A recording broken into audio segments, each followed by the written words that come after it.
이번에 제가 말씀을 드리면 작년이었던 것 같아요. 그냥 50대 환자분이죠. 거의 60대 가까이 되죠. 57세 환자분이시고 소변이 너무 약하고 시원하지 않고 아마 아내분하고 같이 왔던 것 같거든요. 밤에도 한 2번 정도 깨시고 뭐 PSA 전립선 특이항원 수치는 정상이셨고요. 그러니까 대학병원을 다니다 오셨어요. 약을 계속 드셨는데 뭐 크기가 아까 제가 처음에 서두에서 말씀드린 것처럼 크기가 별로 안 크니까 이거는 약물 치료만 하는 거고 사실 크기가 별로 안 클 때 의사들이 제일 많이 하는 얘기가 전립선 탓이 아니라 방광 탓을 많이 하죠. 그렇죠. 이거는 전립선이 막혀서가 아니라 방광이 약해서 짜주는 힘이 약해서 그런 거니까 수술은 필요하지가 않다. 수술 필요하지 않다. 그리고 약만 잘 쓰면 된다. 실제로 에타네콜을 쓰고 있었어요. 그러니까 방광 짜주는 약까지도 드시고 계셨던 거죠. 처음에 이제 그 요속 검사를 봤더니 이거는 지금 제가 앞에서 말씀드렸던 그런 정도가 아니라 정말 방울방울 이렇게 보고 오셨던 거예요. 환자분들. 환자분께서 20cc만 겨우 조금 나오고 남는 게 490, 500 정도가 남아있고 안 나오는 거죠. 이 정도면 소변을 보신 게 아니고 그냥 약간 넘쳐서 흐르는 뭐 그런 수준이신. 그날 그냥 남아있는 게 있으니까 물 한두 잔 먹고 한 번만 더 해보세요 했더니 그래도 찔끔 어떻게 지내셨나요? 그 힘으로도 겨우 이렇게 만 50세시면 아직 60대도 아니시고 옆에서 보시던 아내분도 걱정이 되니까 진짜 같이 오실 정도셨겠죠. 초음파를 봤을 때 크기가 24.8밖에 안 되고요. 그 다음에 여기 옆에서 보면은 방광도 잘 열려 있는 것처럼 보이거든요.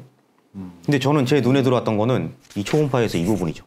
저는 이 부분을 딱 보면은 아 여기가 꽉 막혀 있구나, 꽉 차 있구나 그 느낌을 좀 받거든요. 그래서 크기가 작아도 저는 저기를 정말 그 이행대 부분을 정말 그 중심 부분을 열심히 보고 이 음영 차이도 주변부하고 차이가 나는지 그걸 꼭 환자분들께 설명을 드리거든요. 근데 이거를 정말 이분은 사진이 정말 재밌는 게 너무나도 저명하게 막혀 있는 게 치밀하네요. 보입니다. 치밀하네요. 그러니까 제가 볼 때는 이거는 만약에 이런 부분이 안 보였으면은 저도 수술을 결정할 때 조금 고민을 했을 거예요. 이분은 정말 방광이 정말 안 좋구나. 물론 내시경까지는 보고 판단했겠지만은 근데 초음파를 보고도 내시경까지 안 갔을 때 이 부분이 해결되면은 소변을 잘 보시겠다. 이게 감이죠, 뭐. 일단 느낌이 오죠. 실제 내시경을 봤을 때도 그렇게 막혀 있는 느낌은 아니었거든요. 그러네요. 오히려 아까 최고철 원장님 케이스처럼 그렇게 막혀 있는 것도 아니고요. 수술할 때도 보면은 방광 입구 부분이 조금 좁아 보이는 정도. 그리고 비대증은 그렇게 심하지 않은 것처럼 보였습니다. 그래서 홀랩 수술을 하고 방광 입구 부분도 같이. 제가 볼 때는 뭐 물론 비대증도 비대증이지만은 이 방광 경부에 약간 좁아진 부분도 문제였기는 했을 것 같아요. 그래서 일단은 오른쪽 그림처럼 수술을 진행을 했고요. 속도 보시면은 사실은 뭐 좋아졌다 이 정도까지는 아니지만 아까에 비하면은 그래도 많이 좋아진 거고 저도 말씀드리지만은 양이 그렇게 많지는 않습니다. 그러니까 105 정도 참아서 소변을 보셨는데 아무튼 속도가 10 이상, 15까지 이렇게 올라가고 잔뇨가 500 남던 거에 비해서는 10 정도밖에 안 남을 정도로 다 이렇게 되셨고 제가 작년 환자분이셨고 아마 최근에 정리할 때 보니까 6개월 지났던 것 같고요. 이제 처음 말씀드렸던 그 방광 짜주는 약까지 구태여 안 드셔도 되는 방광약까지 다 끊고 지금은 약이 없이 지내시고 아마 또 몇 개월 지나면은 아마 오실 거라고 생각을 하는데 전립선이 아주 크지 않더라도 단순히 약만 복용하고 지켜볼 게 아니라 정말 상태가 안 좋으면은 수술을 해야 되는 경우가 분명히 있다. 이 부분은 염두를 해주시는 게 환자분 입장에서도 좋을 것 같아요. 도움이 될 것 같아요. 그래도 이쪽 방법도 한번 생각을 해봐야지라는 생각을 할 수 있거든요. 방금 환자분은 소변 보고 잔뇨가 400 이상 이렇게 남는다고 하면은 사실은 거기에서 조금 더 기능이 떨어지면은 이제 소변을 본인이 못 보시는 현상이 생길 수 있잖아요. 그러면은 이제 소변줄을 차고 지내시는 그런 엄청 불편한 상황에 오실 수도 있을 뻔했겠네요. 지금. 그러니까 이 수술이라는 부분을 안 했으면 이분 같은 경우는 소변이 정말 방울방울 조금 20cc 나오고 남는 건 이만큼이니까 정말 전립선이 아니라 방광 때문이야. 방광만 괜한 오해를 사가지고 방광 때문이야라고 지냈으면은 엄한 방광 짜주는 약만 드시다가 그래도 소변이 너무 안 나와요. 진짜 방울방울 그러면 도뇨. 그렇죠. 줄을 넣어가지고 소변을 빼는 생활을 하면서 만 50세부터 그렇게 살으셔야 될 수도 있었던 거죠. 근데 일단은 방광 기능이 떨어져 있든 폐색이 의심이 되면은 수술은 한번 고려를 꼭 해보는 게 저는 답이라고 생각을 하거든요. 원장님 환자분은 어떠셨는지 사례가? 저는 이제 73세 환자분이셨고 전립선 약은 장기간 드시는 분들이 많으시니까 드신 지 오래되셨던 분인데 일반적으로는 이제 소변 그렇게 약 드시다가 갑자기 소변이 안 나오는 경우가 가장 흔한 대표적인 것들 중에 하나가 이제 과음이잖아요. 그래서 과음을 하면 일시적으로 방광의 기능이 떨어지기 때문에 가뜩이나 소변이 원활하게 안 나왔는데 갑자기 확 안 나오는 경우가 생길 수 있고 그래서 그때 응급실에 가셔서 소변줄을 이제 차셨던 거고 그런데 보통은 이제 전립선 상태를 다시 평가를 하게 되는데 가셨던 그 상급 종합병원에서는 전립선 크기가 작으니까 수술적인 걸 할 정도는 아니고 기존에 약 드시던 거를 바꿔서 드시면서 이제 지내보자 하고 소변줄을 차고 있다가 보통 일주일 정도 뒤에 다시 좀 뽑아봤는데 또 소변을 못 보셔서 다시 응급실 가서 또 소변줄을 넣고 또 한 일주일 뒤에 뺐는데 또 똑같은 일이 발생해서 한 번 더 소변줄을 넣고 해서 한 3번 연속으로 발생을 해서 근데 이렇게 힘든데 뭐 약만 계속 처방을 해준다라고 해서 이제 오셨던 분이고요.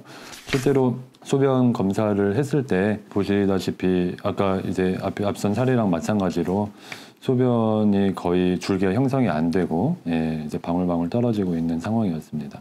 그래서 이제 전립선 초음파를 봤는데 보실지 모르겠는데 위가 이제 방광이고 여기 전립선이면 뭔가 전립선이 무슨 꽃갈모자 썼듯이 전립선 이행대가 방광 쪽으로 굉장히 많이 튀어나와 있어서 일반적으로 전립선이 약간 타원형으로 생긴 경우가 많은데 반대로 위아래로 굉장히 길쭉해서 방광도 많이 누르고 있고 요도도 굉장히 많이 막혀 있는 상황이었고 그래서 저희가 보통 전립선 크기가 작은데도 수술을 하는 대표적인 경우 중에 하나잖아요. 그리고 이런 경우가 또 약발이 잘 안 되는 경우가 많습니다. 그래서 전반적인 전립선 크기는 36mm 정도, 이제 경증의 이제 전립선 비대증이었죠. 그러니까 아마 대학병원에서는 수술적인 치료는 필요 없다고 얘기를 했을 거고, 솔랩 수술, 그러니까 아까 그 비대된 꽃갈모자처럼 생긴 것도 다 절제를 하는 수술을 이제 하려고 들어갔고, 이제 내시경으로 들어갔을 때 전립선 비대된 그 양측 옆에 의해서 요도가 폐색이 된 소견이 보였고요.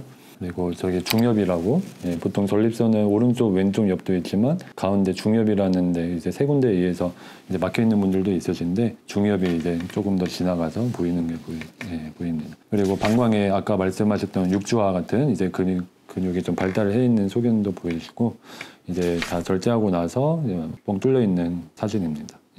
그래서 수술하고 불과 이제 한 달 정도 됐는데 이제 뭐 양을 이렇게 많이 보지는 못하셨었는데 줄기가 이제 산보리 모양으로 잘 나오시고 그래서 뭐 이분도 좀 드라마틱하게 좀 좋아하셨던 환자분으로 기억을 합니다.